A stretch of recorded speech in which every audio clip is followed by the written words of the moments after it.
Hermanos, muy buenas tardes tengan todos ustedes, que Dios les bendiga, hermanos. Vamos a continuar, hermanos, con el programa de esta tarde y vamos a entrar de lleno al mensaje de la palabra del Señor. Voy a pedir que se pongan de pie, hermanos, por favor. Vamos a tomar nuestras Biblias con nuestra mano derecha, hermanos. Acuérdense que ayer, ¿verdad?, les comentaba acerca de el pacto de compromiso que tenemos, ¿verdad?, cuando voy a predicar, cuando voy a compartirles el mensaje de la palabra del Señor, hermanos.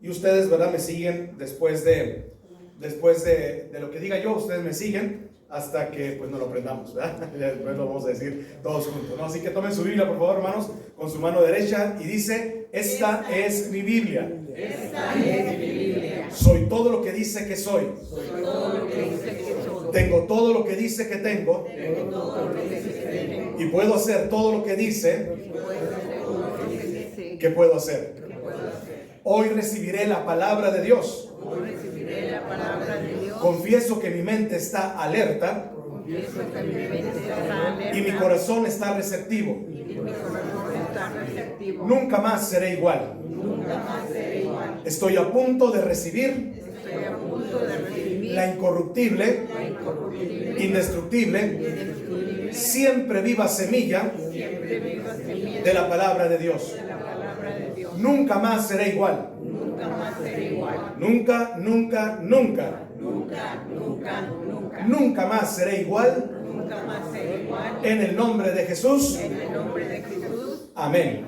Amén. Padre, ponemos este mensaje en tus manos y pedimos que tu Espíritu Santo traiga revelación a nuestros corazones mientras escudriñamos tu palabra, para que podamos comprender cuál es el diseño divino y ser transformados en la iglesia que tú esperas. Habla, Señor, que tu iglesia escucha. En el nombre de Jesús oramos. Amén. Amén. Siéntense, hermanos, por favor, y que el Señor les bendiga. Bien, la palabra del Señor, hermanos, nos dice en el libro de los Hechos, ustedes quieren buscarlo, por favor, libro de los Hechos, capítulo número 2. El mensaje de esta noche le he puesto la asombrosa iglesia del primer siglo. La iglesia primitiva, la iglesia del primer siglo, la iglesia donde Pedro, Pablo y los discípulos estuvieron congregándose y estuvieron pastoreando esta iglesia, fue una iglesia asombrosa, fue una iglesia ejemplar y es una iglesia modelo para todo el Nuevo Testamento y todas las iglesias, ¿verdad?, que ahora conformamos las iglesias de Cristo, el cuerpo de Cristo. Es un modelo a seguir, exactamente. Y es un modelo que necesitamos regresar cada vez en cuando para poder aprender más y más acerca de esta iglesia y las cosas que ellos hicieron. Hechos capítulo 2, versículo 47, por favor, hermanos, si abren sus Biblias ahí. Ayúdenme a leerlo todos juntos. Dice la palabra del Señor: alabando a Dios todos y teniendo favor con todo el pueblo, y el Señor añadía cada día a la iglesia los que habían de ser salvos. La asombrosa iglesia del primer siglo. Estamos pensando en qué tipo de iglesia quiere Dios que sea la primera iglesia bautista Nueva Vida en Hereford, Texas. Entonces, ¿cuál es esa iglesia que Dios quiere que seamos? ¿Cuál es la iglesia que Dios desea ver? ¿Cuál es la iglesia, la clase de iglesia que aquí en esta ciudad Dios desea usar para alcanzar a los perdidos? ¿Cuál es la iglesia que Dios quiere que nosotros cada día vivamos en las calles, en las casas, en el trabajo, en la escuela, donde quiera que vayamos? Yo no sé si usted se ha puesto a pensar qué clase de iglesia quiere Dios que seamos nosotros. ¿Algunos de ustedes se han puesto a pensar eso? A ver, ¿qué me pueden decir? ¿Qué ideas me pueden decir? ¿Qué clase de iglesia? ¿Una iglesia que qué? Unida. Unida. ¿Una iglesia que qué más? Santa. Santa. Muy bien. ¿Una iglesia que qué más? El hermano está llevando de todos los premios acá. ¿Perdón? Lleno de amor. Llena de amor. Muy bien. Están anotando, ¿verdad, hermanos? Aquí nos están diciendo qué clase de iglesia queremos tener. Unida, santa, llena de amor. ¿Qué más? ¿Qué más se ha puesto a pensar usted? ¿Qué más? ¿Ah? Dispuesta a seguir el gran mandamiento de ir y compartir el evangelio. Dispuesta a compartir, a seguir el gran mandamiento y compartir el evangelio. ¿Qué más hay atrás? ¿Qué iglesia quieren ustedes? ¿Creen ustedes que Dios desea para nosotros? ¿Qué más? ¿Solamente eso? Está fácil, ¿eh? Está fácil. Yo creo que lo podemos hacer. Pero alguien más. ¿Quién más ha pensado qué tipo de iglesia? ¿No? Bueno, pues vamos a aprender el día de hoy qué es la clase de iglesia que Dios quiere para todos y cada uno de nosotros aquí en esta ciudad. Una iglesia, en primer lugar, del Nuevo Testamento. Una iglesia que pueda ser ejemplo en el Nuevo Testamento. Una iglesia llena del Espíritu Santo. Una iglesia que cree en la Biblia y una iglesia que honra a Cristo. ¿Cuántos dicen amén? Una iglesia así es un arma poderosa, hermanos, en las manos de un Dios santo. Cuando nosotros somos una iglesia del Nuevo Testamento, como somos una iglesia que Dios quiere que nosotros seamos y quiere ver una iglesia así, somos un arma poderosa en las manos de un Dios santo para proclamar el Evangelio de Cristo. Y nuevamente quiero decir que el modelo de Dios se encuentra justamente en el libro de los Hechos, en Hechos capítulo 2. En este libro que necesitamos leer y releer muchas veces. Les voy a hacer una pregunta. ¿Ustedes han tenido la sensación de que Dios les está dando a esta iglesia un último y poderoso impulso para un avivamiento de todos los avivamientos antes de que llegue el periodo final? Dios está diciendo que quiere usar a la iglesia. Dios está diciendo que la iglesia necesita ser los pies y las bocas y necesita ser también las manos de todos aquellos que han proclamado el evangelio por todos estos siglos y que Dios ha usado a la iglesia para cumplir con su mandamiento. Es la clase de iglesia que Dios quiere que seamos. Yo también tengo esa sensación de que el mundo nos está observando y el mundo nos pide demasiado. Porque el mundo lo ha intentado todo. Lo ha intentado cambiar de forma de gobierno, ha intentado cambiar de líderes, ha intentado todos los placeres, ha intentado todo el dinero que puede comprar y no se satisface, y los corazones desean cada vez más. Y lo que las mentes pueden pensar y concebir, el mundo lo ha querido lograr. Pero déjenme decirles una cosa, no han encontrado nada que satisfaga al ser humano.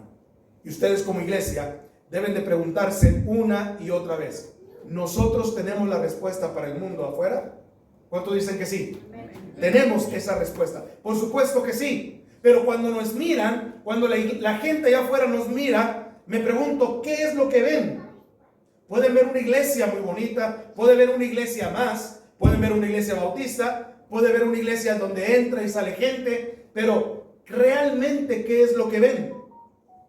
Hubo un hombre dictador llamado Friedrich Nietzsche, que este hombre, por cierto, fue un dictador, un cínico, un ateo, un hombre impío, un lascivo. Y él, cuando estuvo de dictador, miró la iglesia y él consideró el cristianismo. Y le dijo a los pastores de la ciudad, ¿saben? Si quieren que yo crea en su Redentor, ustedes tendrán que parecer un poco más redimidos. Porque en realidad no están pareciéndose mucho a Cristo. Ahora piensen en ello. Este mundo obtiene su idea de Jesucristo no de la palabra de Dios, porque ellos nunca leen la palabra de Dios. Este mundo obtiene acerca de Jesucristo, la obtienen de nosotros. Porque somos la única Biblia leída que ellos van a ver. Somos la única Biblia caminando que ellos van a observar. Y nuestra conducta, nuestra vida y nuestra dedicación, ellos lo están viendo.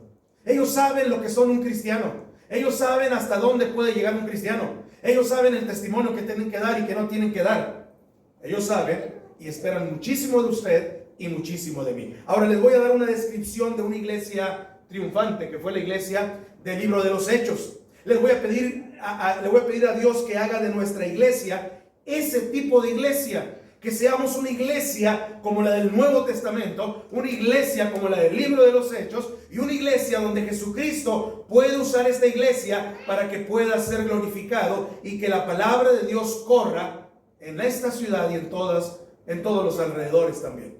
Y quiero mencionar los 3 propósitos principales de una iglesia del Nuevo Testamento.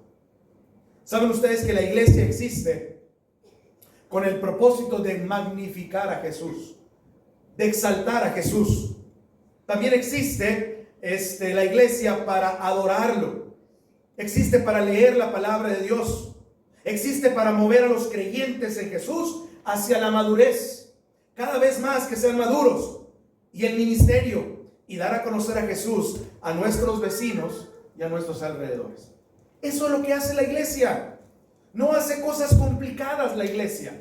No hace cosas que un pastor de afuera puede venir a implementar y que pueda ser un éxito en la ciudad, porque eso se llama moda, ¿no? Y las modas son ¿qué? Pasajeras, ¿sí o no? Ustedes saben perfectamente bien. Los que somos de 40 años, ustedes que somos y yo de 40 años, ¿verdad? Para abajo, sabemos que las modas pasan. Los deseos de los ojos, los deseos de la carne y la vanagloria de la vida, ¿qué dice? No dependen del Padre, no son del Padre. Pero la iglesia no está dirigida por modas. La iglesia está dirigida por propósitos. ¿Cuánto dicen amén? Amén. Y este tema lo encontramos justamente aquí, en el 2º capítulo del libro de los Hechos. Ahora, si han leído este capítulo antes, que yo creo que sí lo han leído ustedes en la escuela dominical o en su casa, saben que hablamos sobre los principios de poder y el Espíritu Santo. Es lo que habla este capítulo 2. Pero ahora, una vez que tenemos esa unción del Espíritu Santo, ese poder del Espíritu Santo, ¿qué hacemos? ¿Qué hacemos como creyentes? ¿Dónde lo ponemos en práctica? ¿Dónde desarrollamos ese poder del Espíritu Santo? Porque tenemos mucho poder. Y podemos llenarnos del Espíritu Santo. Y podemos estar siempre llenos y salir de la iglesia con unas alitas, con una aureola, ¿verdad? Y salir todos de blanco, bien bonitos vestidos y decir, ya estoy lleno del Espíritu Santo. Pero ¿qué hacemos con ese poder? Bueno, de eso quiero hablarles el día de hoy en el nombre del Señor Jesucristo. En primer lugar, debemos de exaltar al Salvador.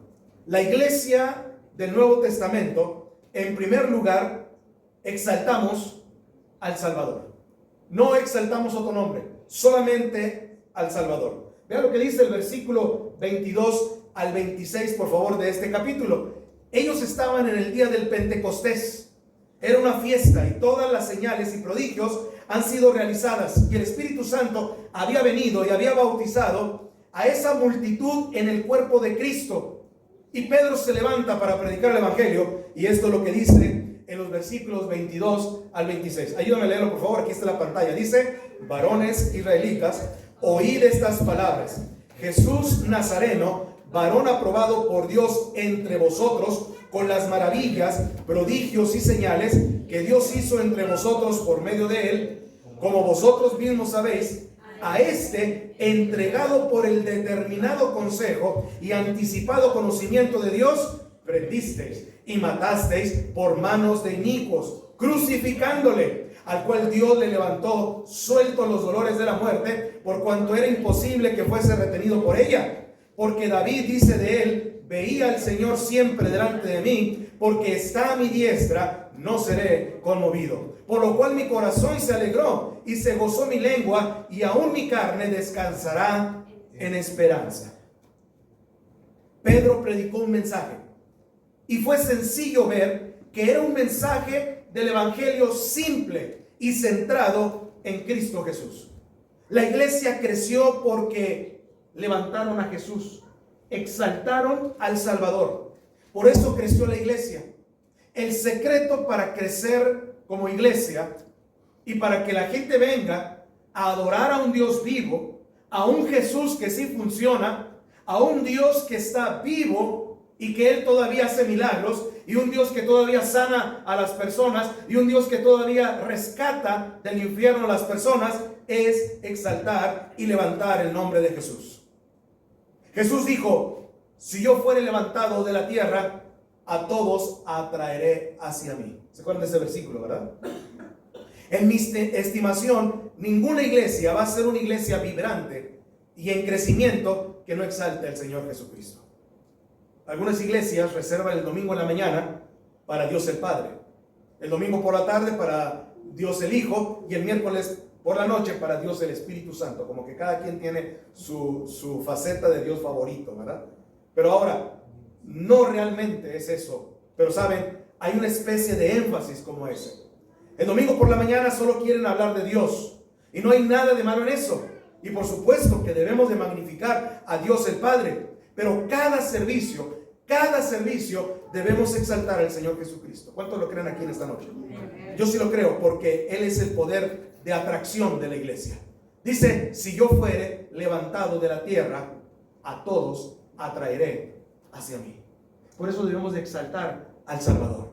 Debemos de exaltar a Jesucristo. A veces exaltamos la iglesia propia, a veces exaltamos una denominación, a veces exaltamos a un miembro, a veces exaltamos otras cosas, un programa, exaltamos diferentes cosas, y eso no es que esté mal, pero no es la forma correcta de poder hacer crecer la iglesia. Jesucristo dijo, si yo fuese levantado de la tierra, a todos atraeré hacia mí. Ahora, noten el mensaje que Pedro predicó acerca de Jesús. En primer lugar, Pedro predicó sobre el modo de vida de Jesús. Eso es lo que ustedes tienen que predicar afuera. A veces hay la gente que dice, yo no sé cómo predicar, yo no sé cómo compartir de Cristo, yo no sé qué decir, yo no sé cómo empezar. Bueno, en primer lugar, Pedro hizo algo muy sencillo. Ahí está.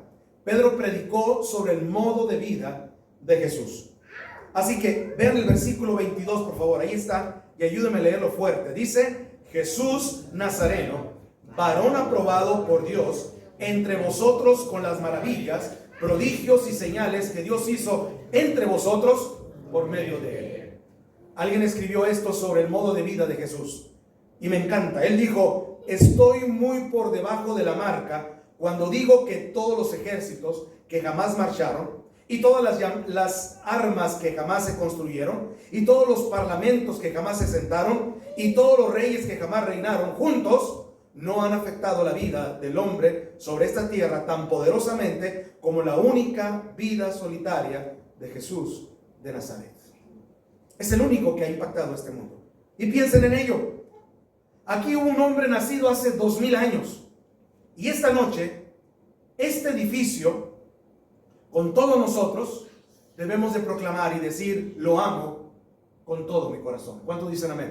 Amén. Lo amo con todo mi corazón. Eso es lo que la gente verá al pasar por afuera de la calle. Eso es lo que la gente verá cuando regresamos a nuestra casa. Que nuestra boca, que nuestra cara, que nuestra expresión se den cuenta de que estuvimos en la presencia de ¿quién? Dios. De Cristo, en la presencia de Dios. ¿Cómo bajó Moisés cuando él fue a verse con Dios allá arriba en el monte? ¿Cómo bajó Moisés? Bajó todo triste, cabizbajo, todo agüitado, todo enojado, y tenía motivos para enojarse, ¿no es cierto? Porque el pueblo estaba ¿qué? Estaba siendo rebelde y tenía motivos para enojarse. Y Dios le dijo a Moisés, ¿sabes qué? Está muy bonito aquí la adoración y la alabanza y todo lo que estamos haciendo, pero mira, el pueblo se está desenfrenando. Y entonces Moisés, en repetidas ocasiones, Moisés, ¿verdad? Decía, este pueblo de labios solamente te honra y su corazón está lejos de ti y todo lo demás. Y un día Dios le hace una propuesta a Moisés y le dice, Moisés, ¿qué te parece si destruyo a toda la nación, desaparezco a todo Israel y de ti hago una nación nueva? ¿Qué te parece, Moisés? Dios le dijo eso a Moisés. Todo pastor hubiéramos dicho, juega, Señor, ¿dónde firmo? Sale, ¿no? Pero Moisés no. Moisés tiene un corazón, ¿verdad?, de amor para con su pueblo. El hombre más piadoso sobre la tierra, después de Jesús, fue Moisés. Y después Job, ¿verdad? Pero fue Moisés. Y Moisés dijo, Señor, no puedes destruir a este pueblo, porque las naciones van a decir que tú eres un Dios intolerante. Y van a decir que tú eres un Dios que se retractó y se hizo hacia atrás con la decisión de haber creado al hombre y a la nación de Israel también. Así que, Señor, por amor a ellos, no los destruyas. Y la palabra de Dios es clara cuando dice esto. Pero déjeme decirles una cosa. Nosotros tenemos que estar en la presencia del Señor y que se nos note cuando vayamos a la casa. que el papá, que la mamá, que los hijos, que el vecino se note. Oye, ¿qué tienes? ¿A dónde fuiste? ¿Fuiste a un salón de belleza? ¿No? ¿Fuiste a un spa? ¿Fuiste a un lugar donde están ahí las personas y que todo el mundo está brincando y saltando y todo lo demás? Porque traes algo de no sé qué, que no sé cuándo y no sé por dónde, pero lo traes. Un día estaba yo en un avión esperando para volar, para salir. Digo, no iba yo a manejarlo, ¿verdad? Obviamente, pero estábamos ahí esperando. Y entonces una señora se me acerca y me dice, oiga, me dice, usted tiene un aura, pero bien hermosa y bien blanca, me dice. Y yo me hice un lado así porque dije, ay, como que un aura, ¿no? Sí saben eso, lo de las personas que dicen que muchas vibras y todo lo demás, ¿no? No sabe ella que es el poder del Espíritu Santo que está en usted y que está en mí también. Pero se nos tiene que, ¿qué? Se nos tiene que notar. Se nos tiene que notar. No vengo bien contento de la iglesia, pues dile a tu cara que está bien contenta porque tu cara no refleja que está bien contenta, ¿no? Vengo de la iglesia, de estar con mis hermanos en Cristo. Pues díselo a la cara, ¿por qué? Porque a veces no mostramos eso. Pero no es nada más sonreír por sonreír. La Biblia no dice que Moisés bajó sonriendo, ni que dice que bajó diciendo chistes. Dice la Biblia que Moisés cuando bajó, el rostro se le iluminó y toda la gente de Israel se enteró que Moisés había estado en la presencia de ¿quién? En la presencia de Dios. Al exaltar el nombre de Jesús y predicar sobre el modo de vida de Jesús, se nos tiene que manifestar que Jesús estuvo con nosotros y que estuvimos en su presencia. ¿Cuánto dicen amén? Amén. Jesucristo es real para mí y para usted también lo tiene que hacer. Número 2, Pedro predicó sobre el significado de la muerte de Jesús. No solamente predicó sobre el modo de vida de Jesús, sino también predicó sobre el significado de la muerte de Jesús. Vean lo que dice el versículo 23, por favor. Ayúdame a leerlo todos juntos. Dice, a este entregado por el determinado consejo y anticipado conocimiento de Dios, prendisteis y matasteis por manos inicuos, crucificándole. Ahora, ¿qué está diciendo aquí Pedro? Está diciendo que la muerte de Jesús no fue un accidente. No fue un accidente la muerte de Jesús. No es que los israelitas se pusieron de acuerdo, vamos a matarlo porque él está predicando y a Dios se le escapó de las manos y dijo, se me escapó de las manos y me mataron al Hijo de Dios. No sucedió así. Pedro estaba explicando otra cosa. Fue planeada antes de la fundación de la tierra. El determinado consejo, dice este versículo, de Dios. Nada salió mal. Dios no estaba arriba en el cielo retorciéndose las manos y diciendo, oh, qué terrible esto que está sucediendo a mi hijo. El propósito de la cruz, como aprendemos en este mensaje, fue la sustitución de usted y de mí en la cruz del Calvario. Porque nosotros deberíamos de haber estado ¿dónde? En esa cruz. Si nosotros quisiéramos entrar al cielo sin Jesús, sin que Jesús hubiera venido, nosotros nos tocaría estar ahí, en esa cruz. Por eso Él explicó la sustitución de toda la humanidad para que podamos ser salvos. El justo por los injustos y Cristo murió por nosotros. Él tomó nuestro lugar. Y no debemos de hablar solo de su vida sin pecado e inmaculada, sino de su muerte vicaria, que Él murió en esa cruz para pagar la deuda por nuestros ¿qué? Nuestros pecados. Quiten ese mensaje y olvídense del resto. Y sin embargo, hay muchos que quieren quitar el mensaje de la cruz de Jesucristo hoy en día. ¿Qué predican hoy en día muchos predicadores contemporáneos? Prosperidad.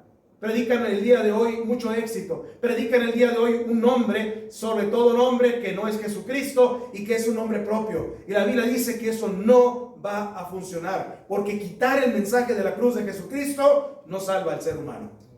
Es como quitar el agua de un pozo. Es como quitar el azul del cielo. Es como quitar las notas de la música. Es como quitar los números de las matemáticas. Y me puedo ir diciendo un montón de cosas más, ¿verdad? No les queda nada si quitan la muerte de Jesús por nuestros pecados. Por eso es que Pedro predicó sobre el significado de la muerte de Jesús. Eso es lo que usted tiene que predicar. La gente tiene que aprender eso. El mundo allá afuera tiene que aprender eso. No necesitan aprender sobre un Jesús, y perdón lo que voy a decir, no necesitan predicar sobre un Jesús buena onda. No, el mundo quiere ver a un Jesús bueno, buena onda. Quiere ver un Jesús que no le juzgue por sus pecados, que no le diga lo que está mal. No. Jesús es el que murió en la cruz por los pecados que nos tocaban a nosotros pagar.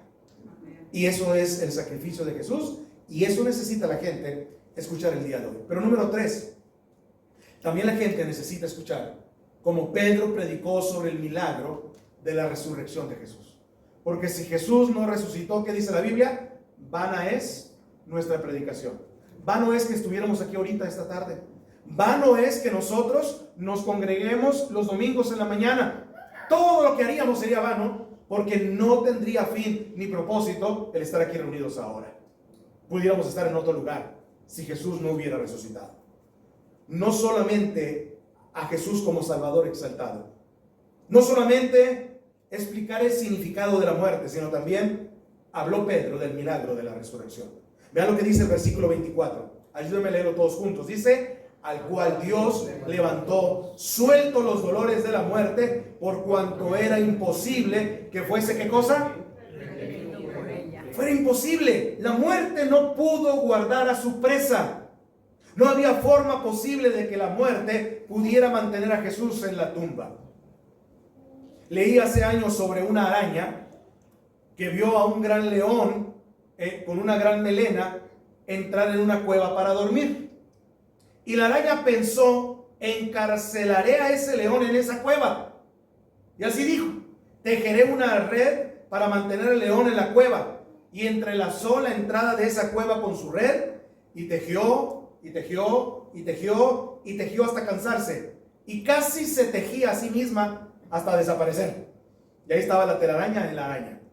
Luego llegó el momento en que el viejo león despertó de su siesta y lanzó un rugido que hizo temblar todas las montañas. Sacudió el polvo de su vieja melena y salió caminando de esa cueva como si nada.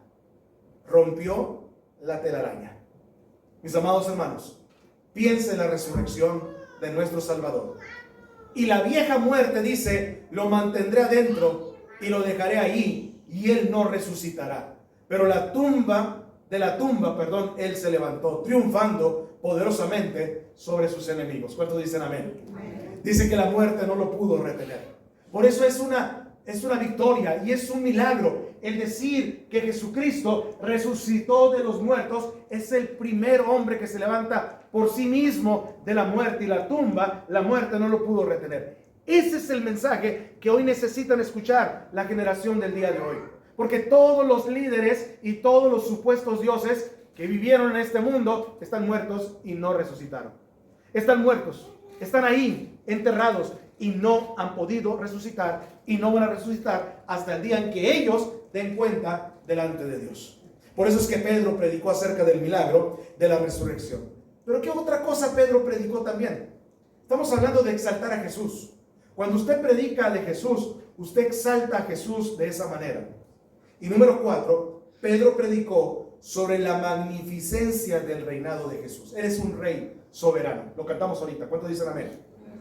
Lo que Pedro predicó el día del Pentecostés, ungido por el Espíritu Santo, fue a Jesús en su modo de vida, señales, prodigios, milagros, el significado de su muerte por el determinado consejo de Dios, dice la Biblia, el milagro de su resurrección y luego la magnificencia de su reino.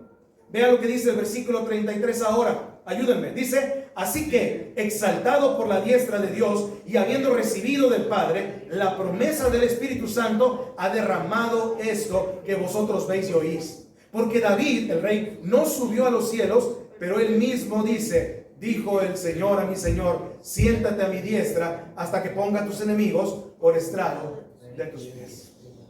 Él es el rey soberano. Lo voy a decir una vez más. Él es el rey soberano. Amén. Amén. No un sí, sino un cuándo. O tal vez no, sino un hasta que ponga a sus enemigos por estrado, ¿de dónde? De sus pies. Hasta que toda lengua confiese que Jesús es el Señor, para la honra y la gloria de Dios Padre. Así es. ¿Dónde está Jesús ahora mismo? Él ha ascendido a las altas colinas de la gloria. Él está en el cielo. ¿Dónde está Él? Sentado a la diestra de la majestad en las alturas. Y está esperando hasta que ese momento en que Dios dé la señal y Él bajará de su trono de regreso a esta tierra para gobernar y para reinar. Pero Pedro predicó en ese día a Jesús exaltado, y que el Señor de señores, el Rey de reyes, era por sobre todas las personas exaltado. ¿Saben? No importa tanto quiénes seamos. Si somos gobernantes, si somos jornaleros, si somos dueños de una empresa, si somos padres de familia, si somos hijos, si somos abuelos. En el buen sentido de la palabra, déjenme decirles, no importa tanto nuestra posición social. O sea, no es por una posición que vamos a ir al cielo. Pero la Biblia dice que toda rodilla se doblará ante Jesucristo y toda lengua confesará, gracias, que Jesucristo es el Señor, para gloria de Dios Padre. Aquellos que no quisieron doblar sus rodillas, aquellos que usted les dio un folleto para invitarlos el día de hoy, o un plan de salvación, aquellos que usted le comparte pan diario que está acá atrás, aquellos que usted invita a la iglesia y que rechazaron a Cristo, algún día van a terminar doblando su rodilla. Será demasiado tarde para ellos, pero va a terminar doblando su rodilla ante el nombre de nuestro Señor Jesucristo, para la honra y la gloria de Dios. ¿Cuántos dicen amén? Amén. Pero número 2, vamos a irnos un poquito más rápido.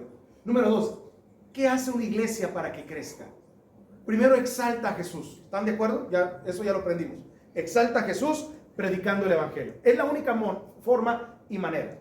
Podemos tener un predicador dinámico, podemos tener el mejor predicador, podemos tener un grupo de música muy bonita, podemos atraer. Pero ¿saben una cosa? Eso atrae solamente, ¿verdad? Por el carisma de quien está enfrente. Pero realmente, el único que va a ser levantado, dice la Biblia, y cuando Él sea levantado, atraerá a sí mismo a todos, es Jesucristo. Y usted y yo debemos de exaltarlo y darle la honra y la gloria al Señor en esta ciudad y en nuestras vidas. Pero número 2, también tenemos que evangelizar al predicador.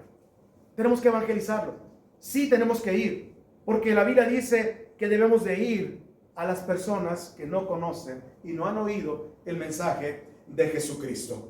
¿Qué hacemos como iglesia? ¿Cuál es nuestro deber y cuál es nuestro privilegio? ¿Saben qué es un privilegio predicar el evangelio de Cristo, verdad? Es un privilegio. ¿Saben por qué?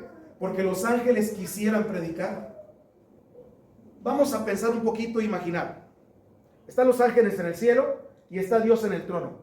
¿Ustedes creen que si Dios no le ordena a los ángeles y le dicen, vayan y prediquen por todo el mundo, los ángeles están desesperadísimos por ir a predicar el evangelio? Porque ellos conocen a Dios, están en su presencia, porque ellos saben que este mundo se va a terminar y cómo va a terminar este mundo. Y ellos sí harían exactamente las órdenes del Señor cuando les dijese y les diera permiso, vayan por toda la tierra y prediquen el evangelio. Les va a dar permiso algún día, ¿verdad? En el libro de Apocalipsis. ¿Se han leído eso, verdad? Que ellos van a venir a predicar, y los ángeles y los 2 testigos, y van a andar por todo el mundo y van a predicar el evangelio del reino a toda criatura. Bueno, ellos están desesperadísimos.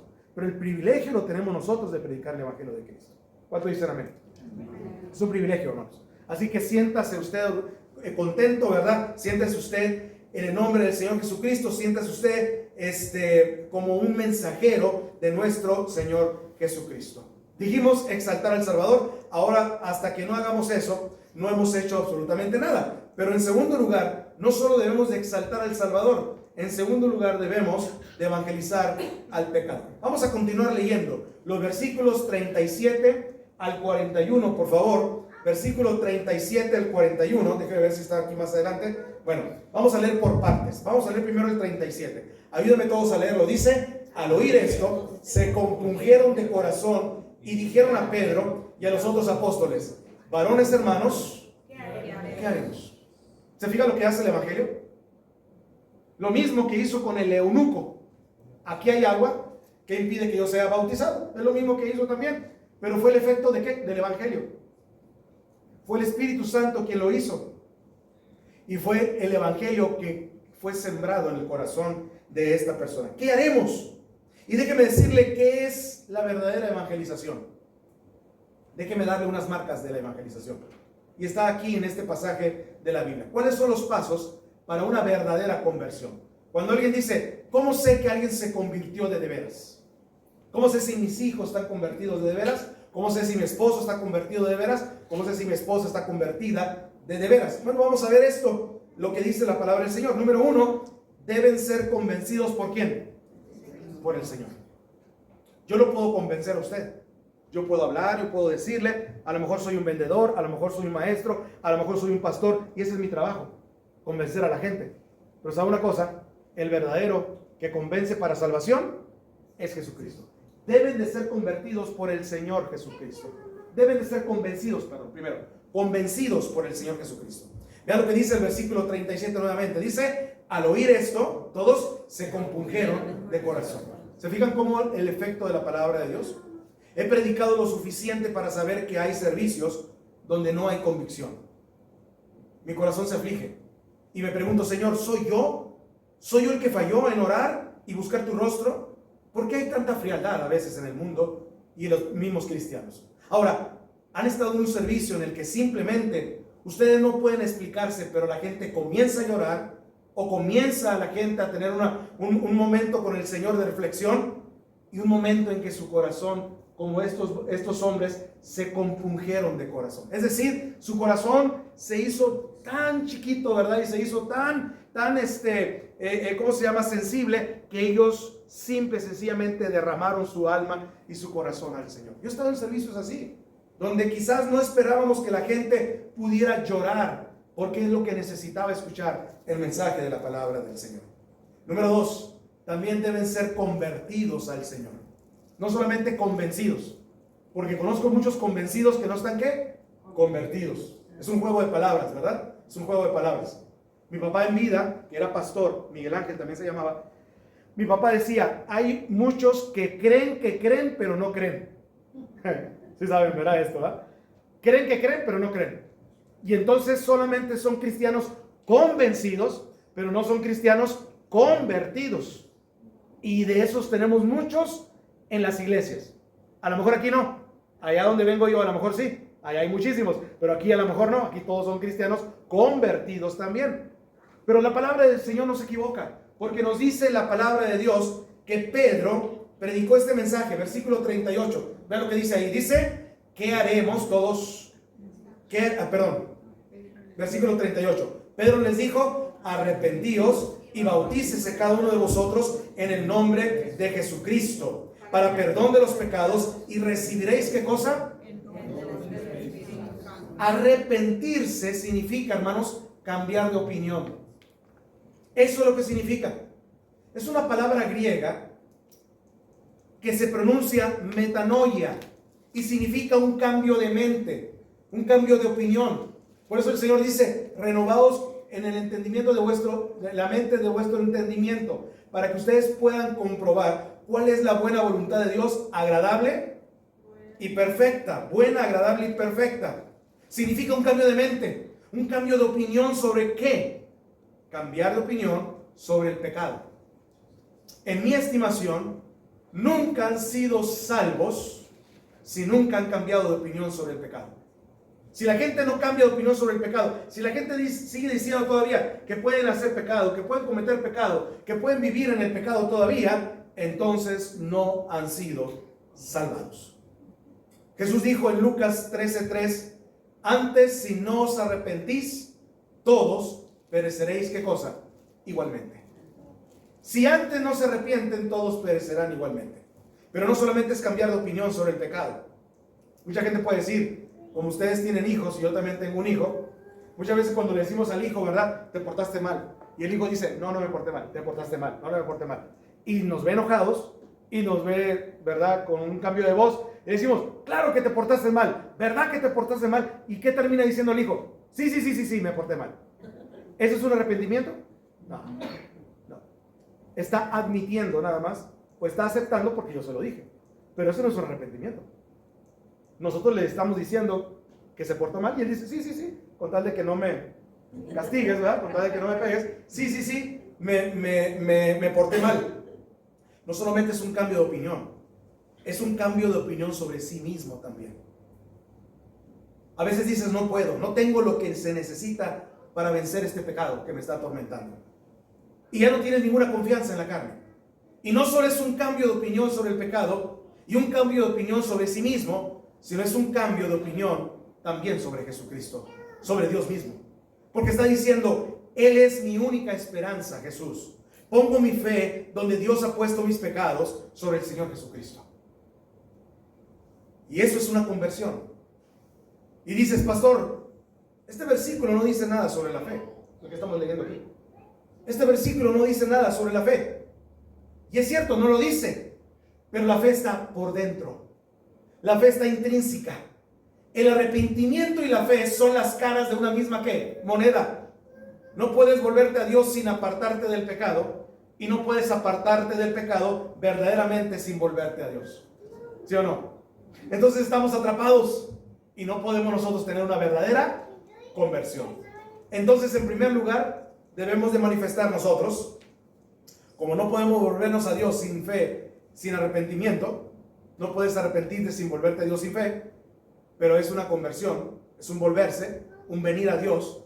Deben de ser convencidos por el Señor, deben de ser convertidos por el Señor, y en tercer lugar, deben de hacer una confesión. Confesión al Señor. Estos son los pasos para que una persona genuinamente tenga una salvación en Cristo Jesús. Genuinamente. Vean lo que dice el versículo 38. Nuevamente dice: Pedro les dijo: arrepentíos y bautícese cada uno de vosotros en el nombre de Jesucristo para perdón de los pecados, y recibiréis el don del Espíritu Santo. Ahora, ¿te salva el bautismo? La verdad es que no. Pero si te arrepientes y eres verdaderamente salvo, deberías ¿de qué? De bautizarte. Porque el bautismo es la expresión externa de lo que ocurre en tu corazón. No estoy convencido de que alguien sea verdaderamente salvo si alguien dice: sé que me debería bautizar, pero no lo voy a hacer todavía, o lo voy a dejar hasta lo último. No estoy verdaderamente convencido de que esa persona sea verdaderamente salva. Porque una persona que es salva inmediatamente ¿qué? Obedece al Señor en el primer acto, en la primera obra después de la salvación, que es el bautismo, para poderse, ¿verdad? Entrar en la vida, en una vida cristiana de comunión con Cristo Jesús. Dice el Señor: ir por todo el mundo y predicar el evangelio a todas las naciones. Y lo que dice: bautizándoles. ¿Qué hacemos nosotros antes de bautizarlo? Le enseñamos. Pero el proceso no es así. Dice: bautizándoles en el nombre del Padre, del Hijo y del Espíritu Santo, enseñándoles después. Cuando la persona tiene fe, recibe a Jesús en su corazón, y el evangelio nos muestra el camino, lo bautizaban y le enseñaban después. Porque si nos tardamos muchísimo en enseñarle, 3-4 años para que pueda, ¿verdad?, aprender muchísimo eso, su fe se va ¿a qué? A apagar. Y muchas veces dice: no, la voy a pensar mejor, porque no me voy a meter en algo que yo no me voy a escapar y salir muy fácilmente. Y la Biblia dice que esto es necesario. Jesús hizo una buena pregunta. Él dijo: ¿por qué me llamáis Señor, Señor? ¿Y qué dice? Y no hacéis lo que yo digo. ¿Cómo puedes decir que Cristo es tu Señor cuando Él nos ha ordenado el bautismo y eres indiferente y olvidadizo al respecto? Su gran comisión, ya la dije: ir por todo el mundo y predicar el evangelio, bautizándoles en el nombre del Padre, del Hijo y del Espíritu Santo, y enseñándoles que guarden todas las cosas que yo les he mandado. Y dice la promesa: y aquí yo estoy con vosotros todos los días. ¿Hasta cuándo? Hasta el fin del mundo. ¿Saben lo que era la confesión de Jesucristo en el Nuevo Testamento? No era venir por el pasillo alfombrado como este y estrechar la mano de un predicador y decirle: he recibido a Cristo en mi corazón. Ahora, no hay nada de malo en eso, pero ese es el precursor de la verdadera confesión de Cristo, que es el bautismo. Esa es una confesión de Cristo. El bautismo público y abierto es la forma en que reconoces y confiesas al Señor Jesucristo. Te lo dices públicamente. Te identificas con Cristo en el agua del bautismo de los creyentes. ¿Con qué derecho afirmas ser un discípulo de Jesús si no ha tenido la persona un bautismo de creyentes? No dije rociamiento, ¿verdad? Dije bautismo. Rociar no es bautizar. Y dije bautismo ¿de qué? De creyentes. Eso sucede después de que hemos recibido ¿a quién? A Cristo como tu Salvador y como tu Señor personalmente. Si yo fui bautizado antes de ser salvo, es como tener tu funeral antes de morir. En pocas palabras, piensen en eso. Lo has hecho al revés. La Biblia nunca dice: bautízate y cree. Siempre es ¿qué cosa? El que creyere y fuere bautizado. Hay una confesión del Señor y dice: le pertenezco a Él.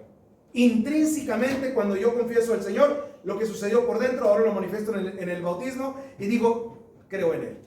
Leí en algún lugar hace años sobre un niño pequeño que fue salvo en la iglesia de los niños. No en el servicio de adoración, en el servicio grande, sino en el culto de los niños pequeños. Y el pastor del servicio de los niños, el pastor encargado de los niños, le dijo al pequeño: ahora necesitas ir y decirles allá en la iglesia grande que has sido salvo y que necesitas bautizarte. El maestro le dijo eso. Bueno, no entendía todo lo que pretendió decirle. Así que fue y le dijo al pastor y le jaló así, ¿verdad?, el saco al pastor. Y le dijo: pastor, he sido salvo y necesito que me anuncien que he sido salvo. Que le pertenezco a Jesús. Y quiero que todos los que me vean sepan que he sido sepultado por el bautismo de muerte y resucitado para andar en nueva vida. Es decir, me estoy identificando con la muerte, la sepultura y ¿qué más? Y la resurrección de nuestro Señor Jesucristo. ¿Qué más es la manifestación de una conversión? Deben rendirle el control ¿a quién? Al Señor. Ay, ahí ya no nos gusta más, ¿no? No puede ya terminar, pastor, y ya nos vamos a la casa. Porque el control, yo digo siempre en la casa, ¿quién es el que tiene el control? ¿Tiene qué? Tiene el mando, ve la televisión, ¿sí o no? El que tiene el control ve la tele. Y vamos a ver lo que yo quiero ver en el control de la tele, ¿sí o no? El que tiene el control del aire, también igual. Está muy frío, está muy caliente, está muy está muy el otro. Y el que tiene el control es el que manda, ¿sí o no? Es lo mismo que pasa también aquí con Cristo también. El verdadero creyente es el que debe rendir el control al Señor. El control. ¿Saben por qué? Porque ahí lo dice en su palabra. Dice el versículo, la última parte nada más. Dice la última parte: y recibiréis el don del Espíritu Santo. Es decir, Él entra en ti para controlarte. Es lo que hace el Espíritu Santo. Muchas personas no lo entienden de esa manera. Muchas personas dicen: bueno, yo recibo a Dios y Él me va a dejar hacer lo que yo quiera. ¿Verdad que no es así? No es así. Él nos controla. Él es el que mueve nuestra vida. Él es el que mueve a dónde vamos a ir y a dónde no vamos a ir. Ahora mismo yo estoy aquí ahora y puedo sentir el llamado para venir aquí ahora, y el Señor me va a controlar y me va a dirigir mi vida con toda la familia. O puede no hacerlo. Digo, son posibilidades. Pero ¿quién es el que tiene el control? El Señor tiene el control. ¿Sí? Yo puedo sugerir: Señor, por favor, que la iglesia donde vaya, ¿verdad?, tengan esto y esto otro. Y el Señor dice: no te prometo nada. ¿Sí? No te prometo nada. Pero ¿sabes una cosa? Yo tengo el control. Donde yo te envío, vas a ir con mi presencia. Y la presencia es lo único que te va a acompañar. Así que vaya, amigo, vaya a predicar. Y eso es lo que hace el Señor en nuestras vidas como pastores. Y con usted también. Él entra en ti para controlarte. El Espíritu Santo toma posesión ahora de la persona que ha sido comprada con la preciosa sangre de Cristo. Lo cantamos hace unos momentos. Comprado por sangre de Cristo. ¿Se acuerdan de ese himno, verdad? Gozoso yo estoy y estoy contento con Él. Lo sé. Comprado por sangre yo soy. La verdadera salvación no es solo creer algo, lograr algo, sino recibir a alguien. Mucha gente dice: recíbelo. No saben qué están recibiendo. Déjalo entrar, pero no saben qué están dejando entrar. Es alguien, no es algo. Es alguien. Y es a Cristo, al Espíritu Santo, quien entra en nosotros. Dios, por medio del Espíritu Santo, entra en ti. La verdadera salvación no solamente es ir al cielo cuando mueres. Eso es fácil.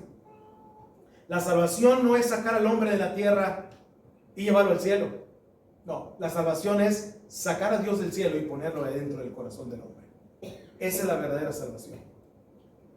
Y déjeme decirles una cosa. Otra característica de un convertido es que debe tener una continuación con el Señor. No puede quedarse estancado. Una iglesia no puede quedarse estancada. Un cristiano no puede quedarse estancado. Una familia no puede quedarse sin crecer. Porque es como un niño. A un niño no le necesitamos ordenar. Crece. ¿Verdad que no necesitamos ordenarlo eso? De repente nos vamos a dormir y al día siguiente ya calzan del 10, ¿no? Hoy, ¿cuándo creció este chamaco, no? Y entonces ya está más grande. No necesitamos ordenarle a alguien que crezca. Y Dios no necesita ordenarnos que crezcamos, porque es un proceso natural como iglesia y como cristianos que debemos ¿de qué? De crecer. Debemos de estar continuamente con el Señor, tener una continuación con el Señor constantemente, todos los días, en las casas, En el templo, los primeros creyentes hacían ¿qué cosa? Oración, predicación, comunión, partían el pan y tenían sencillez y alegría ¿de qué? De corazón. Todos los días. Pero en nuestra modernidad hoy en día no nos permite todos los días. Y no le damos una continuidad. Y tenemos cristianos, allá, voy a aclararlo, allá donde vengo yo, no aquí. Tenemos cristianos cielito lindo. ¿Sí sabes cuáles son esos cristianos cielito lindo? De domingo a domingo, ¿qué cosa? Te vengo a ver. ¿Se acuerdan de la canción? Cielito lindo, de domingo a domingo te vengo a ver. Entonces, nada más tenemos cristianos cielitos lindos, nada más los domingos vienen a la iglesia, no vienen en otro día. No puedo venir, no estoy cansado, no puedo estar, pero continuamente. Ojalá en su casa usted pueda tener, y la gente pueda tener, una continuidad con Dios. Usted me diga, pastor, no pude venir, pero evangelicé a 5, porque me quedé en la casa y me evangelicé a 5, y lo voy a traer el domingo. Y es una demostración de que usted está continuando. Pero debemos de continuar con el Señor. Y ese es finalmente la continuación. Vean lo que dice el versículo 42, 41 y 42. Vea el resultado. Dice, todos juntos, así que los que recibieron su palabra fueron ¿qué? Bautizados. No a la escuela dominical, ¿verdad? Fueron bautizados. Y se añadieron aquel día, ¿como cuántos? Como 3,000 personas. Y perseveraban, ahí está la continuidad, en la doctrina de ¿quiénes? De los apóstoles. Jesús no nos llamó a tomar decisiones, hermanos. Él nos llamó para ser discípulos. No voy a ir el día de hoy. No le voy a predicar a esta persona. No voy a hacer lo que me pides. El Señor no nos mandó a tomar decisiones. En el ejército, todos obedecen, ¿verdad? Al comandante, al general. Y sus órdenes son ¿qué? Inapelables. Lo que diga el general, lo que diga el comandante, eso se tiene que hacer. Y nuestro rey no es un comandante, no es un general, no es una persona de una autoridad humana. Él es el Rey de Reyes y Señor de Señores. Y perseveraban en la continuación con el Señor. Eso es lo que predicamos y eso es lo que hacemos. ¿Cuántos de aquí están cansados ya y quieren que ya le corte? ¿Ya le corto? ¿Ya? ¿No? ¿Cuántos me dan 10 minutos para terminar? A ver, levante su mano. 10 minutos. ¿Cuántos me dan 10 minutos? Levante su mano. 10, 20, 30, 40, 50, 60, 70, 80, 90. Una hora y media más. Todos ustedes me dieron una hora y media. ¿Están de acuerdo? Yo no los obligué. No los obligué. Ok, muy bien. A ver, si quieren pónganse de pie para que descansen un ratito. Pónganse de pie, por favor. Pónganse de pie para que descansen un ratito. Ay, porque yo sé que estar sentado escuchando a Miguel Ángel a veces es un poquito complicado. Dígame si yo hablo muy rápido, porque yo tengo una fluidez de hablar rápido demasiado, y yo me puedo hablar más lento y todo lo demás, y me puedo, ¿verdad?, adecuar a eso. Pero si no, le continuamos. Siéntense, por favor, hermanos, y que Dios les bendiga. Punto número 3 y terminamos. ¿Qué otra cosa tenemos que hacer como cristianos? Ya dijimos primero exaltar a Cristo, ya dijimos segundo predicar el evangelio a los creyentes. Ahora, ¿qué hacemos con los creyentes? Los alistamos a los santos. Hemos de alistar a los santos. Vean lo que dice Hechos 2:42, por favor. Si ustedes me ayudan a leerlo, por favor. Dice, y perseveraban en la doctrina de los apóstoles. Eso es lo que tiene que hacer todo creyente y todo cristiano. Cuando yo era pastor de una iglesia allá en Chihuahua, había un niño pequeño que no entendía lo que significaba la palabra doctrina. No la entendía. Y entonces un maestro de escuela dominical le preguntó al niño que qué era la doctrina. Que los niños pasaban al frente a decir su versículo bíblico y pasaban al frente a cantar y todo lo demás, y se iban a la iglesia infantil. Y el niño dijo, la doctrina es eso lo que la gente necesita cuando está enferma. Qué grande definición dio este niño. La doctrina es eso que necesita la gente cuando está enferma. Así lo dijo. Perseveraban en la doctrina de los apóstoles, Esa es solo otra forma de decir que perseveraban en la palabra de Dios, porque la palabra de Dios vino a través de estos apóstoles. Y la Biblia dice que ellos estaban todos los días perseverando en la iglesia y poniendo en práctica la doctrina de Cristo, la doctrina de los apóstoles. Y saben una cosa, nosotros tenemos que alistarnos para el estudio bíblico constantemente.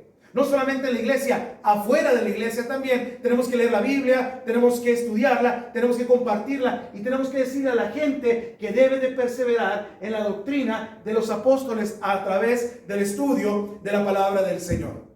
Y créanme lo que dice. ¿Por qué? Porque perseverar en la doctrina de Cristo nos hace más sanos espiritualmente. Estamos más, ¿verdad?, libres de cualquier otra cosa del mundo que nos pueda atar. Y usted va a decir, bueno, Pastor Miguel, simplemente no lo necesito. No necesito leer la Biblia y no necesito la doctrina de la palabra de Dios. Y déjeme decir una cosa, sí lo necesita. Esa es la pequeña iglesia en un estudio bíblico.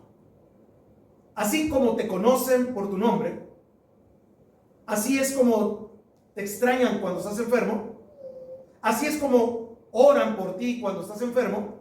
Si vas al hospital y te ministran, allí es donde tienes compañerismo en un estudio bíblico con otras personas. Ahí es donde los conocemos. El compartir en la clase, en un estudio bíblico, decir las necesidades y estar todos juntos en armonía. Y así vamos a listar a las personas en el estudio bíblico. Tenemos que meterlas a un estudio bíblico. 2, los alistamos para el compañerismo. Muchos de nosotros decimos, ¿cómo quisiera tener compañeros que verdaderamente me entiendan? ¿Cómo quisiera tener una compañera que realmente fuera una amiga en Cristo Jesús? ¿Cómo quisiera tener una, pero no como los amigos de Job, que anoche estábamos hablando acerca de los amigos de Job, ¿verdad? Que los amigos de Job lo abandonaron, ¿no es cierto? Que lo criticaron. Y la esposa todavía le dijo, ¿verdad? Lo remató todavía la esposa. ¿Qué fue lo que le dijo todavía la esposa de Job? Maldice a Dios y muérete, hombre. ¿Qué vas a andar adorando al Señor? ¿Qué vas a andar adorando a Dios? Todavía tienes ganas de ir a la iglesia y adorar a Dios. Cuando tenemos esa clase de gente a nuestro alrededor, verdaderamente no son compañeros en Cristo, no son verdaderamente familia en Cristo Jesús. Usted y yo necesitamos ser una verdadera compañerismo, tener un verdadero compañerismo con otras personas que somos principalmente nosotros cuerpo en Cristo Jesús. Porque nadie, absolutamente nadie en el mundo va a ocupar el lugar de otra persona en el cuerpo de Cristo. Nadie. Y curiosamente llegamos, mi hijo me dice, papá, ¿por qué llegamos a querer más a las personas de la iglesia que a veces a nuestra propia familia? Porque ese es un efecto que solamente lo hace el cuerpo de Cristo. Solamente. Hay personas allá afuera que tienen muchos club de bicicletas, club de escalar, club de correr, club de lo que sea hay aquí en Estados Unidos. De lo que sea hay club. Pero ¿sabe una cosa? La iglesia y el grupo pequeño y la familia de Dios no es un club. Somos un cuerpo en Cristo, ¿sí o no? Somos un cuerpo en el Señor. Y nos dolemos unos a otros. Y número 2, nos alistamos al compañerismo. Dice, perseveraban en la doctrina de los apóstoles. Y luego dice, en la comunión unos con otros. Y hasta ahí lo voy a dejar nada más. Hay algunas personas que piensan que el compañerismo es incidental. Pero no, el compañerismo es absolutamente intencional. La Biblia no enseña un compañerismo de llanero solitario, un cristianismo de llanero solitario. No, ustedes me necesitan y yo lo necesito a ustedes también. Estaba leyendo esta tarde un pasaje interesante sobre las escrituras del apóstol Pablo mientras preparaba este mensaje. ¿Creen que el poderoso apóstol Pablo tenía tal caminar con Jesús? ¿Necesitaba compañerismo? Claro que sí. Él necesitaba de otros cristianos, aunque él haya sido el apóstol Pablo. Vean lo que dice, por ejemplo, en Hechos capítulo 28, no lo tengo aquí, pero se lo voy a leer. Hechos capítulo 28, versículo 15. Dice que Pablo había pasado por un naufragio y había estado tratando de llegar a Roma y finalmente aterriza en las costas de Italia. Y eso es lo que dice Pablo. Y de allí, dice Pablo, oyendo de nosotros los hermanos, salieron a recibirnos hasta el foro de Apio y las 3 tabernas. Y al verlo Pablo dio gracias a Dios y recobró aliento. ¿Por qué? Porque el compañerismo en cualquier parte, en cualquier lugar a donde vayamos, el compañerismo en la iglesia de Cristo Jesús es incomparable. Me encanta eso. Y aquí está el poderoso apóstol Pablo. Estos hermanos salen y lo reciben ahora. Él está cansado, desgastado, desvalido. Y cuando los vio, él dijo: gracias, Señor, y recobró aliento y nuevas fuerzas para ir a Roma. Hebreos capítulo 10, versículo 24 y 25 dice: considerémonos unos a otros para estimularnos al amor y a las buenas obras. No dice para criticarnos, para el chisme, no dice absolutamente nada de eso. Dice para el amor y las buenas, ¿qué? Obras, no dejando de congregarnos como algunos tienen por costumbre, sino exhortándonos, y más cuando veis que aquel día, ¿qué? Se acerca. A veces decimos: está muy lejano aquel día. Cristo, quién sabe cuándo va a volver, cuándo va a regresar.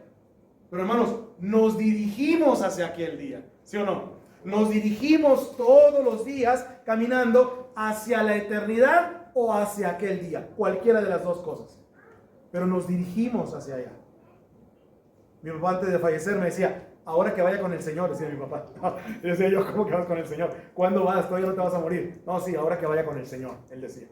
Y así, ¿verdad? Y falleció así con eso, ¿no? Se despidió de mí, me abrazó, me dio un beso y todo lo demás. Ahora que vaya con el Señor, me dice, ¿no? Y entonces, porque él se dirigía hacia el Señor. ¿Sí me explico? Y nosotros nos dirigimos hacia él. Por eso es que tenemos esa comunión. La gente dice que las iglesias grandes son frías. Hoy hablábamos, ¿verdad? Esa tarde hablábamos acerca de eso. Que las iglesias grandes son frías. Pero razonemos. Si las iglesias grandes son frías, ¿cómo llegaron a ser iglesias grandes entonces? ¿Sí me explico? No, las iglesias grandes no tienen por qué ser frías. Las iglesias grandes pueden estar llenas de gente que no empata ahí. Pero ¿saben una cosa? Tienen amor y necesitan amor por los perdidos, y por eso la gente va allí, porque el amor se demuestra. Pero hay un peligro con una iglesia grande. El peligro es que podemos tener programas maravillosos y podemos volvernos centrados en los programas en lugar de centrados en la revelación de la palabra del Señor. Es muy fácil caer en eso. Ahora, la amabilidad es una condición esencial, un requisito primordial para cualquier iglesia en crecimiento, y no puedo hacerlo solo. Puedo decir con todo mi corazón: son muy bienvenidos aquí. Pero hermanos, escúchenme, depende de ustedes si son amables, si son amorosos, si tenemos compañerismo, que el mundo nos conocerá. ¿Por qué? Porque tuvimos amor los unos por los otros. No nos conocerán por los programas que hacemos afuera. No nos conocerán por la bonita música que podemos tocar.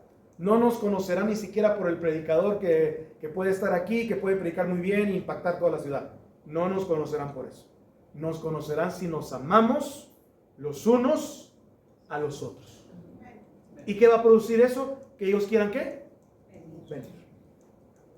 ¿Ustedes creen que el versículo que dice: y añadía el Señor a la iglesia todos los días los que van a ser salvos, ¿ustedes creen que venían porque sí nada más? No. Ellos veían a los discípulos y veían a la gente de la iglesia amarse. Veían a la gente de la iglesia servir allá afuera. Los mejores mecánicos estaban en la iglesia. Los mejores carpinteros estaban en la iglesia. Las mejores personas que cortaban el cabello estaban en la iglesia. Los mejores abogados de la ciudad estaban en la iglesia. Y dice la Biblia que aún los sacerdotes se convertían a la palabra del Señor. Aún la gente de afuera que no conocía a Cristo venía a la iglesia. Y por supuesto el resultado era que el Señor añadía a la iglesia los que iban a ser salvos. Pero era un resultado ¿de qué? De la iglesia. No hay truco, ¿verdad? No hay truco.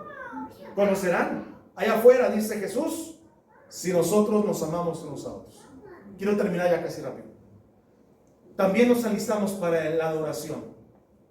Dice que ellos tenían comunión unos con otros en el partimiento del pan, y en qué otra cosa, y en las oraciones. ¿Sí lo ven ahí, verdad?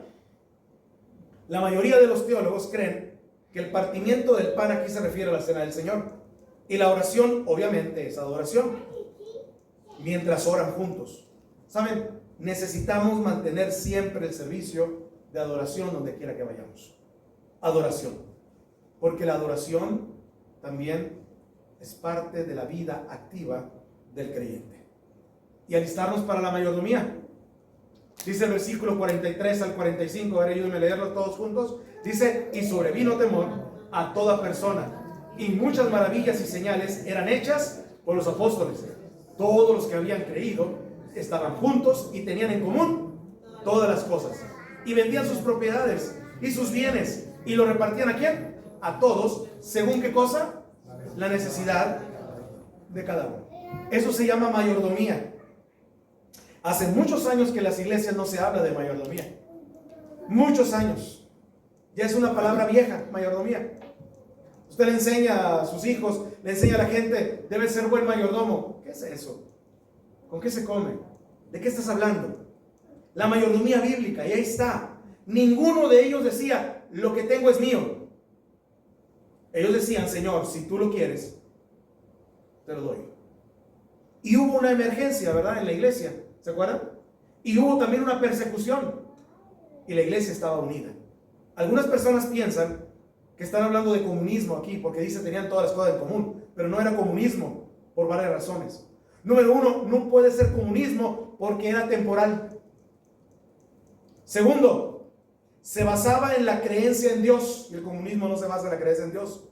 Y tercero, estaba controlado por la iglesia y no por un dictador. ¿Ok? Y número cuatro, era voluntario. La gente daba voluntariamente, no era a fuerzas. Pero el punto es este, que todo lo que poseían estaba a disposición ¿de quién? De Jesucristo. Y déjeme hacer una pregunta a usted. ¿Está todo lo que posee a disposición de Jesús en este momento? Quiero decir honestamente, si Él pidiera tu último centavo y el mío también, ¿se lo daríamos? No digo que Él lo hará, pero si lo hiciera, deberíamos de dárselo. Todo le pertenece ¿a quién? A Él. Esa es la última cosa que queremos soltar. Nuestras finanzas, ¿no es cierto? Nuestras posesiones materiales. Todo le pertenece al Señor. No se lleve la idea de que solamente una décima parte le pertenece a Dios y el resto es mío. Para nuestro placer, para nuestro derroche. Todo le pertenece a Dios. Una décima parte solo es la señal de que todo le pertenece a Dios. No se lleve la idea de que un día pertenece a Dios y 6 días son para ustedes. Cada día le pertenece ¿a quién? A Dios. Y Él debe ser el Señor sobre todo ello. Y debemos enseñar ese tipo de mayordomía. Un niño me dijo también en una iglesia, pastor, deberíamos de cambiar la forma de bautizar. Ah, caray, dije, y le están enseñando en la escuela dominical. Dije yo, ¿no? A ver, déjame ver por qué. Y entonces me enseñó, mire pastor, debemos de bautizar con la lengua de afuera y con los bolsos de afuera también. ¿Por qué le digo yo? Porque hay mucha gente que chismea y cuando se bautiza, la lengua no se bautiza. La lengua se queda por fuera, no muere la lengua. Chamaquito de 7 años, me estaba enseñando teología en la iglesia. ¿Se fijan? ¿Tenía o no tenía razón? Vamos a pensar, vamos a razonar a ver. ¿Tenía o no tenía razón el niño? Pastor, se mete dentro del agua, dice, y la lengua queda dentro y no muere la lengua, por eso mucho chismoso, me decía la iglesia. Caray. ¿Y las bolsas? Dijo, pues las bolsas también, pastor, porque debemos de bautizarlo con las bolsas de fuera para que entre el agua en las bolsas y que todo esté para la honra y la gloria del Señor. Predícale, le dice casi, predícale, porque qué tremenda forma de entender la teología práctica de la Biblia. Qué forma tan práctica. Muchos de nosotros tenemos miedo a soltar estas cosas. Pero ¿sabes una cosa? Dios tiene el control de todo. Y Él quiere bendecirte. Y es ahí cuando realmente comenzamos, porque ahora vamos a estar llegando más y más y más compartiendo Jesucristo en esta comunidad, hermanos. Y compartiendo Jesús con la gente que nos rodea. Y compartiendo Jesús con las personas de nuestra familia. Y vamos a estar invirtiendo más y más en llegar a personas con el Evangelio de Cristo. En eso tenemos que invertir más. En que el Evangelio de Cristo sea expandido por toda la comunidad y que más folletos como ese que está ahí de salvación deben de ser entregados cada día en los carros y en las casas de las personas, en sus manos. Así que, hermanos, necesitamos esta clase de personas que estén listas para la mayordomía y la evangelización. La mayordomía y la evangelización. Termina el versículo diciendo, y el Señor añadía cada día a la iglesia, ¿quiénes? Los que habían de ser, ¿qué cosa? Salvos. Los que habían de ser salvos los añadía a la iglesia. Déjeme terminar de esta manera. Esta iglesia primitiva, esta iglesia del libro de los Hechos, fue quizás en tamaño la iglesia más grande de la historia de la iglesia. ¿Cuántos calculan ustedes que se convirtieron en esos 25 años que duró la iglesia más o menos viva antes de la persecución? ¿Cuántos de ustedes creen más o menos? A ver, díganme un número. 30,000. 30,000, más de 30,000. Voy a estar aquí como una subasta, ¿verdad? Más de 30,000. ¿Cuántos? 100,000. 100,000. Poquito más de 100,000. ¿Sabían ustedes? Lo que comenzó con 120 personas, ¿se acuerdan? En el libro de los Hechos. Primero empezaron con 12 discípulos, ¿verdad? Que se habían convertido. Después en el libro de los Hechos fueron 120,000 personas. Dice que los que recibieron su palabra en la primera predicación de Pedro fueron como 3,000 ¿qué? Personas. 3,120, ¿verdad? Más o menos, ¿no? Y luego dice que después en el libro de los Hechos, capítulo 2, 47, dice que después ellos se añadieron a la iglesia como 5,000 personas. Pero dice, ¿cómo 5,000 personas? Eran muchísimas personas las que estaban agregadas ahí. Como anteriormente se contaban a los hombres y no a las mujeres ni a los niños, póngale que cada 5,000 personas que estaban ahí eran hombres, tenía una esposa y 2 niños. Eso nos lleva a 20,000 personas inmediatamente. 20,000 personas allí mismo. Si el resto de la familia vino al Señor Jesucristo. Y así ahora la iglesia que ha estado creciendo cada día toma a esos 120, después se convierten en 3,000 y después 5,000 hasta ser 20,000. Y si sumamos, verá nosotros, después de eso, las predicaciones del apóstol Pedro, se nos pierde la cuenta realmente de cuántas personas pudieron estar en el libro de los Hechos convertidos en la iglesia. No me impresiona el número, lo que me impresiona es el testimonio de las personas que fueron fieles al Evangelio de Cristo y que un pequeño grupo de 12 personas se mantuvo fieles. Aquí somos más de 12 personas. Si nos mantenemos fieles, el Señor hará la obra de una iglesia conforme a la que Él quiere. No una iglesia como la que quiero yo, ¿verdad? Porque si yo quisiera la iglesia de mis sueños, ¿cuál fuera la iglesia de sus sueños? ¿Verdad? No, ese es un tema que duraríamos otra predicación aquí, todavía duraríamos hasta las 12 de la noche. Pero ¿sabe una cosa? No es la iglesia que yo quiero, es la iglesia que el Señor quiere y el Señor estableció. Así que les invito a agregarse a la iglesia que Dios quiere, no a la iglesia que usted quiere, ni a la iglesia que quiere la gente de afuera, la iglesia que Dios estableció. Y es una iglesia santa, sin mancha y sin contaminación. ¿Que estamos en perfección? Sí. ¿Que estamos en proceso de santidad? Sí. ¿Que estamos en proceso de caminar hacia la dirección de Cristo para que Él nos haga nuevas personas y que Él nos transforme? Claro que sí, por supuesto. Estamos en ese proceso. Pero ¿sabe una cosa? Estamos en el camino correcto. Y Cristo nos quiere firmes y adelante. Nos ponemos de pie, hermanos, y oramos al Señor. Vamos a cerrar nuestros ojos, hermanos. Y vamos a dar gracias al Señor. Cierren sus ojos, por favor. Inclinemos nuestro rostro. Dirían ustedes esta noche: Señor, hazme parte de esta visión. Señor, no quiero ser solo un desentendido. No quiero ser solo una persona que viene y se va de domingo a domingo, como la canción. Quiero ser parte de esta visión. Muéstrame, Señor, qué parte debo de tener y qué parte debo de hacer. ¿Orarían por el pastor? ¿Orarían por los maestros de la escuela dominical? ¿Orarían por los queridos diáconos? ¿Orarían por aquel que sirve, que toca, que canta, que recoge la ofrenda? Ayúdanos a ser hombres de Dios. Ayúdanos a ser mujeres de Dios. Ayúdanos a tener verdaderamente un espíritu de siervo, Señor. Oren por ellos.